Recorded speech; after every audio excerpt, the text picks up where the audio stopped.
Okay, let's dive right into this. Welcome back, everyone, to day 27 of the course. I'm absolutely pumped for this one. You've made it through all the core fundamentals, and today we're really exploring the cutting edge of web development. We're looking at what we call the architect's blueprint, Express.js versus Next.js in the 2026 AI landscape. If you've been sitting there wondering how everything we've learned over the last 26 days actually fits into a modern AI-first world, well, this is exactly where all those pieces finally come together. Here is our roadmap for today's explainer. First, the AI architecture shift. Second, Next.js as the UI champion. Third, Express as the API powerhouse. Fourth, how these act as a gateway to Python microservices. And lastly, we'll cover the 2026 decision matrix. All right, part one, the AI architecture shift. So here's the reality. The rise of AI has basically broken the traditional web architectures we've spent the previous 26 days studying. It's a massive paradigm shift. Just look at the contrast here. With the traditional legacy web, the client makes a request, the server computes, the client sits there and waits, and then finally gets a whole complete response back. But the modern AI web operates on a totally different necessity. Request, then stream, then incrementally update the UI. You literally cannot afford to wait for the entire compute cycle to finish anymore. And this right here, this 2 to 30-second window, shows us exactly why. Large language model responses take real time to generate. Making a user wait up to 30 seconds staring at a loading spinner for a complete response, that is a totally unacceptable user experience. We absolutely have to stream that incremental data directly to the interface as it's being generated.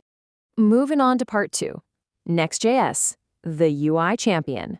Because we have this desperate need for immediate streaming feedback, Next.js has really stepped up as the hero of the user interface layer in 2026. So the crucial point is server actions.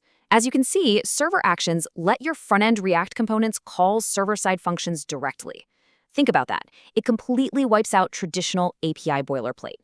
No Express-style routing, no agonizing over core setups, no manual fetch management right there in the component. For AI apps where you're streaming a 30-second response right into the UI, server actions handle that whole boundary automatically. It honestly cuts out like 40 to 60% of your typical boilerplate. But Next.js doesn't stop there. Let's talk about edge runtimes. Basically, this is server code deployed in global data centers that are geographically close to your specific user. In the AI space, we care immensely about something called first token latency. Literally, how fast does that very first word pop up on the screen? By leveraging edge runtimes, Next.js can drop that AI response latency by an impressive 50 to 200 milliseconds, purely by running the code physically closer to whoever just clicked the button. So when we stack it all up, the AI advantages Next.js brings to the table are just undeniably powerful. You've got built-in streaming right into React, first-class edge runtime support, easy file-based routing, end-to-end type safety, and of course, super smooth integration with things like the Vercel AI SDK. Natively handling all of that? Yeah, it's pretty obvious why a staggering 65% of AI web apps are using Next.js as their default today. Let's shift gears to part three, Express, the API powerhouse. Now, before you start thinking the last 26 days of this course were a complete waste of time, listen to this quote from the engineering team over at GroovyWeb. It hits the nail on the head for our blueprint. Next.js has become the default framework for AI-first web applications. Express wins when you are building a pure API backend consumed by multiple clients. See, in 2026, Express is absolutely still doing the heavy lifting in serious production-grade environments. It's all about using the right tool for the exact right job. Express brings these distinct, purpose-built back-end advantages that Next.js just frankly wasn't designed for. If your AI API is being hit by a web front-end, a mobile app, and let's say third-party partners all at the same time, you need Express. It gives you the power to define strict multi-client API contracts. It handles complex tiered rate limiting and usage metering, which is absolutely crucial for protecting those crazy expensive AI database operations, right? Plus, you get that clean middleware composition, native WebSocket integration for real-time stuff, and custom proxy routing. Serious enterprise AI relies on these exact tools. Okay, part four, gateway to Python microservices. Let's move to and see how this builds into the most battle-tested architectural pattern we see in 2026. Think about a real-world scenario like an AI customer support bot. Step one, your user interacts with the Next.js client. That handles the UI and that vital streaming feedback we mentioned. Step two, That client talks to your Express API gateway. Here, Express is basically acting as your bouncer. It takes care of the authentication, that complex rate limiting, and enforcing the API contracts. And then finally, step 3, Express securely routes the request over to a Python FastAPI microservice, and that is where the heavy AI model workload and inference actually take place. See? They're not competing, they're collaborating. It's a beautiful system. And finally, part 5, the 2026 decision matrix. And this brilliantly illustrates exactly how to make your choice.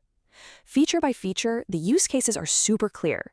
Need to stream to a UI? Next.js has it built in, but Express requires manual wiring. What about edge runtimes? Next.js is first class, Express doesn't natively support it. But flip the script for a second.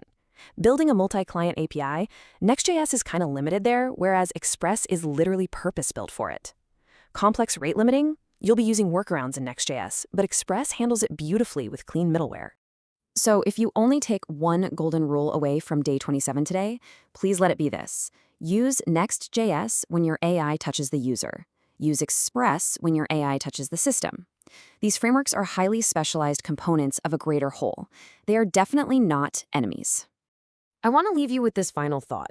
As you step out of this module and start applying this in the real world, ask yourself, when you sit down to build your very first production AI app, are you going to be surfacing a simple chat UI, or are you architecting a multi-client system? Because honestly, your answer to that question will tell you exactly which tool from this new architect's blueprint you need to reach for first. All right, get out there and start building.